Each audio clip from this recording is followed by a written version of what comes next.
Just in and so good. Thousands of summer deals at your Nordstrom Rack store. Save big on this season's best new arrivals from Free People, Adidas, Kurt Geiger London, Steve Madden, and more. Starting at just $30. Seriously. So rack your look for summer. Score great brands and great prices at Nordstrom Rack today. Hurry in and get first dibs on the sun-ready styles you want from just $30 at your Nordstrom Rack store. What will you find?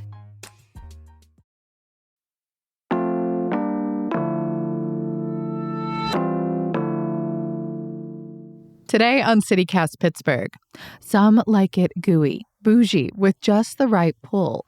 Others want it wet or glopping or covered in extras like lobster or bacon. Of course, I'm talking about mac and cheese. Tomorrow is National Macaroni Day, and next week is National Mac and Cheese Day. So we've got a piquant list to get you in the mood.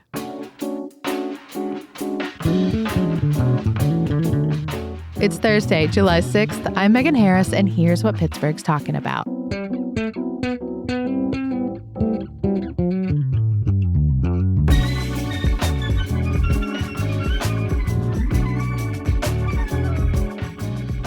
I'm with lead producer Mallory Falk. Hi. Hello.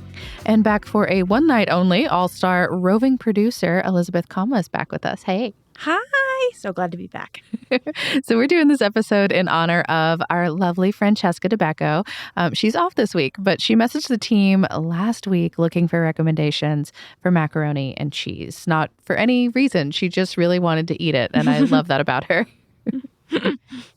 So there's mac and cheese on so many menus. It's a classic American dish, but I just don't want to be disappointed with soggy noodles or cheese that just doesn't taste very cheesy. So I put the crew to work, fork first, and they're taste testing to find some of the best golden mac and cheese Pittsburgh plates up. Boy, she really set us up. I don't know that we taste tested every menu. She made this sound like a much more scientific process than it actually was. 100%. Well, at least she did define what good mac and cheese is for her. For me, I'll just say, it has to have that flavor, drowned meat in it. I need that cheesiness. She got that 100% right.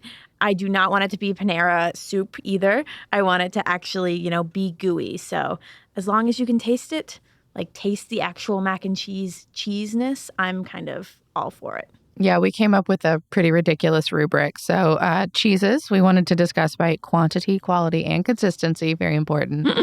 For the noodles, the shape and the doneness, the temperature, the cooking style, the portion size, the prep time. Do I have to wait 20 minutes to order this thing? And price, of course, all very important. Yeah. And just, in terms of our own personal taste, clearly for Elizabeth, the cheesiness is key. The flavor. I would say that for me, I agree that I don't want my mac and cheese too soupy. I like something that's baked, but it's still got to be a little bit gooey. I still want that warm cheese pool, but just I don't want noodles drowning in sauce. And I like something with a little bit of pepper in it, a little peppery bite. I like fancy cheeses, diversity of taste, the good pull, a nice al dente noodle. I like a baked mac and cheese, but I don't like it to be hard packed, which I feel like is a thing that a lot of them end up being. A small bowl, I think, is plenty. I think I might be a side dish mac and cheese person, and I can get down with a topping occasionally or an add-in, but I don't always love it. You're a purist. I am not. Give me all of the hybrid monstrosities of mac and cheese. I want it to taste as flavorful as possible. So that means anything. I could do a salted breadcrumb, if it elevates it. No. This is why we have this panel of judges, because we all have different tastes. So I don't know about y'all, but my expectation for price is really dependent on all of these things, though. If it's a $4 bowl of mac and cheese, I don't expect that much. If it is a $24 bowl of mac and cheese, there better be some lobster in there. Oh my God. Well, let's kick it off with some best that we have personally experienced. The classic mac and cheese. Elizabeth, what is your favorite in the city? Okay, so as we've mentioned, I have to unseat Guy Fieri as mayor of Flavortown. I have high expectations. So for a classic mac, no add-ins. The Rear End Gastropub in Etna. First of all, it's a really cute little restaurant, but they have like their classic mac and cheese. It's like $10, like $11 with tax, I believe, and it comes very thorough here. It comes with a side. They don't have much info on the menu, like about kind of this cheese and stuff, but I can give you a breakdown from my own palate. Pretty robust cheese profile, definitely a sharp cheddar in there. It's really gooey without being like soupy, which I really enjoy. The noodles are longer and curly. They're not overcooked. Okay. Yeah. They're not your elbow, like short mac and cheese. There was a hand motion there, guys. They have a nice covering of breadcrumbs. It's a really good, like simple and classic mac and cheese, and I can't recommend it enough. Mallory, what about you? So I'm going to go very classic here, probably the expected answer, Kelly's in East Liberty. Their mac and cheese is iconic, and it's, just mac and cheese as its purest essence. Very, very cheesy. When you order, you're warned that it takes 20 minutes to bake. There's no other items on the menu there have a warning. And so you know that it's going to be fresh and piping hot. I love how pepper forward it is.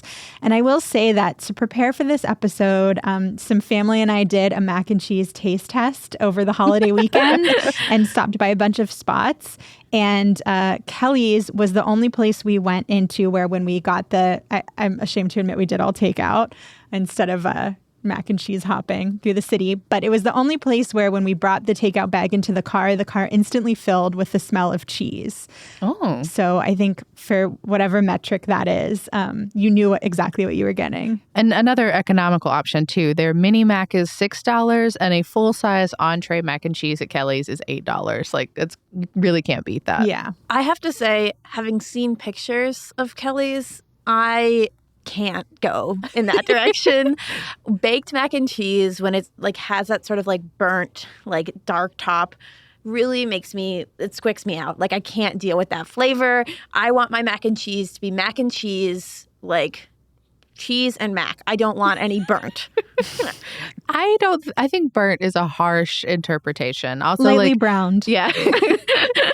The taste of the Tuesday cocktail would not be complete at Kelly's without a little bit of mac and cheese aroma in the air. It's true. Part of the joy of Kelly's is the overall vibe you get sitting at the bar, digging into that mac and cheese. But even at home, it tasted really stellar. My pick is for Bigham Tavern in Mount Washington. They have just a superb list of mac and cheeses. You can do a lot of interesting things with it, but it's just like consistently really good.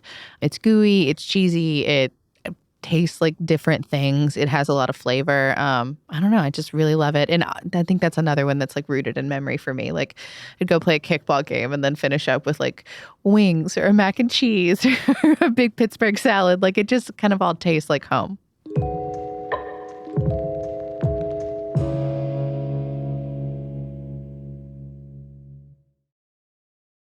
Just in and so good. Thousands of summer deals at your Nordstrom Rack store. Save big on this season's best new arrivals from Free People, Adidas, Kurt Geiger London, Steve Madden, and more. Starting at just $30. Seriously. So rack your look for summer. Score great brands and great prices at Nordstrom Rack today.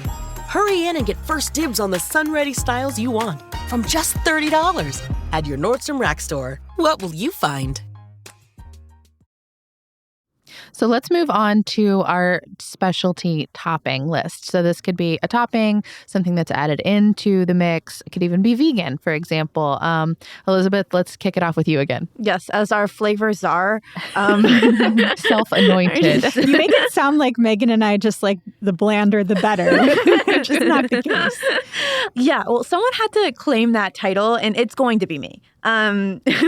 My top like flavor one and just top in the Burgh in general was the brisket mac at Double Wide Grill on the South Side. The menu describes it as like a white cheddar mac and cheese topped with like house-made, slow smoked hickory brisket, then topped with Memphis barbecue sauce and crispy fried onions. It's $18 for a bowl and $14 for a cup, so it's a little bit up there, but not too bad. But you're getting some brisket in there. You're getting some protein, so you know. And fat. I was actually really stuck between this one and the gas can mac dinner, which is like the same thing basically, but with pork instead of brisket. Both are like a good mac and cheese paired with barbecue flavors, which is in my mind a god tier combination. The brisket just barely went out because there's something about like the juices that kind of come from brisket, like added to the creamy cheese sauce that just Juices and cheese. I'm sure it's delicious. That sounds awful. My specialty mac of choice is always going to be smoke in Lawrenceville. It's so good. It's an elbow macaroni. It has like a cheddar, an American, and Chihuahua cheese combination that just like cannot be beat. I think their specialty one right now has blue cheese crumbles and bacon and chorizo with caramelized onion. Personally, my favorite specialty that they do is the burnt ends mac and cheese. So also that barbecue combination you love. It just can't be beat. Depending on what you get in it, I think it's usually like $11 for the regular one and then like up to $15-ish for the specialty ones. It's so yummy. And I have to say that smoke also wins for me, but for the vegetarian toppings that are an option there. So I just got one topped with blue cheese and hot sauce, and it was so nice. I mean, it felt like kind of getting some of that spicy heat barbecue flavor, but without the meat. This was me trying to tap into my Southwestern. I was going to say roots. I'm not from the Southwest. Your leaves? Your Southwestern leaves? Southwestern leaves. It was so nice. And my cousin heated up the leftovers the next day. And she said if any of our criteria is heat upability, it gets an A+, leftoverness, because she said the blue cheese that was crumbled on top sort of melted in and mixed with the other cheeses. And in some ways it was even better reheated the next day. Also, shout out to that corn dust that they put on top of it. Again, does not sound appetizing. So freaking good. I am a gorgonzola blue cheese evangelist on mac and cheese, and again, the smoked mac and cheese was incredibly good. The special, because of that and that only, really just hit me in my heart where I live. I don't think this has ever happened before that all three of us have agreed on the same mac and cheese. Smoke, I think you win. Yeah, I guess smoke got the universal appeal. Yeah, we got to crown them best mac and cheese. Well, there's a bunch of others that have been recommended to us that we haven't been able to try yet. So we wanted to list out a few of those. A couple that I saw were Urban Tap has a smoked Gouda mac and cheese that looks pretty yummy on their menu. There's the Blowfish barbecue truck that got a bunch of recommendations on Reddit. Theirs is entree sized. There's the Crafty Jackalope in Bridgeville. That one is completely new to me. I'll have to check it out. Yeah, and I also saw when I was doing some research that a lot of people shouted out Carmi Soul Food on the south side. I really wanted to try it. Unfortunately, it wasn't open when I was doing my mac and cheese tour, but I have to believe that a soul food place is going to have some of the premier mac and cheese in Pittsburgh. Yes, and for our vegan friends, I was looking into vegan places. The mac at Fortitude, I'm not sure if I'm pronouncing that right, but it's like Fortitude, but with T at the end. Sounded really, really good. They have a ton of options, I think like 10.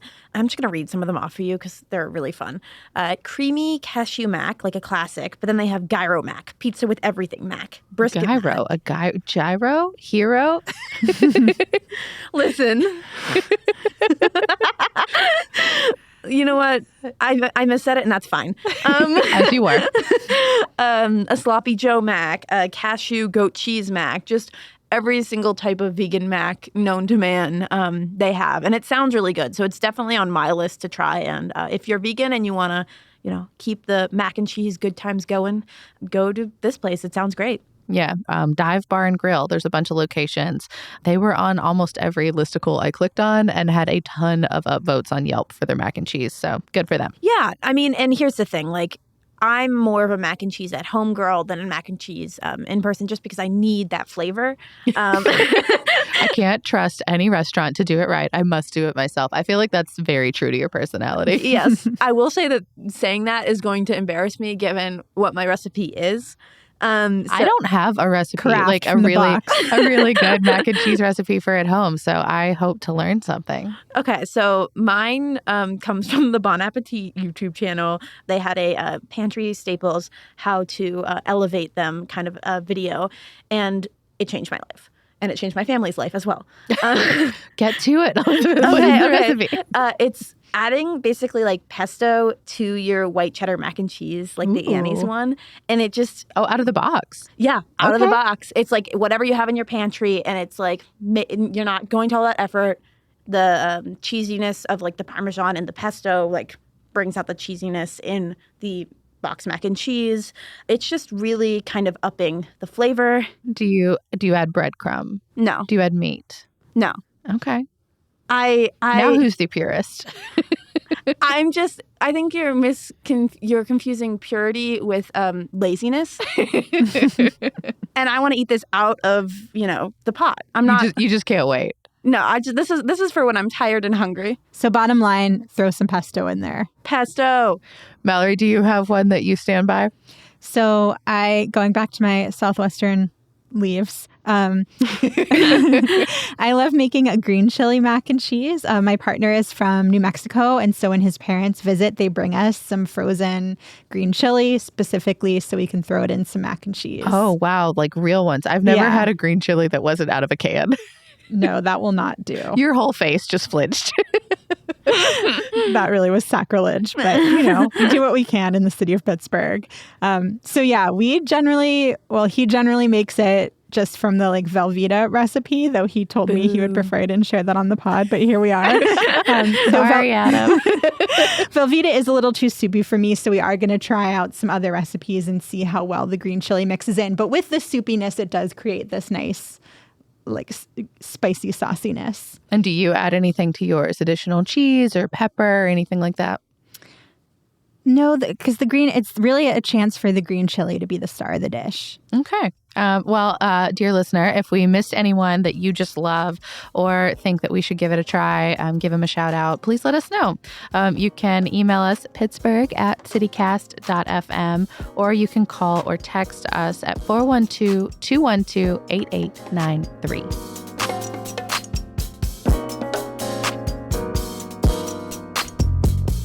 A little news before you go, and honestly, very good news for me. I got my Beyoncé tickets for Philadelphia, which is a godsend because the Queen's show has been canceled here in Pittsburgh. Acrisure tweeted yesterday that her August 3rd stop for the Renaissance World Tour was canceled due to, quote, production logistics and scheduling issues. And I guess a couple shows in other cities got postponed too. Acrisure says that the refunds are going to be automatic, and so will the hole in the local Bayhive's hearts. If you need to soothe your wounds with a quick shopping trip, the city will soon have you covered. You'll be able to get official Pittsburgh merchandise, shirts, hats, mugs, all made by Commonwealth Press and based on Pittsburgh's flag and our park system. They're going to be available online at Love Pittsburgh shop locations and through Commonwealth itself. 10% of all the sales are going to go into the city's general fund, I guess because our taxes aren't enough. And Pittsburghers have a long tradition of adventuring, but one North Allegheny graduate shared his latest trip from much further away than most people will ever go. Woody Hoberg is currently at the International Space Station with NASA and SpaceX. He tweeted a picture of his hometown of Pittsburgh from low Earth orbit, which included a bit of that haze from the Canada wildfires. The photo is sort of upside down, but hey, you can't beat the view. That's all for today here on CityCast Pittsburgh. In case you missed it, Thursdays are always our food shows. So stay sharp out there because we're always looking for gouda recommendations. For feta or worse, we'll be back tomorrow morning with more news from around the city.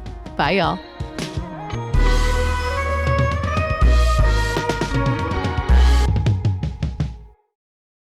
I would like to formally apologize for blowing my nose directly into the microphone.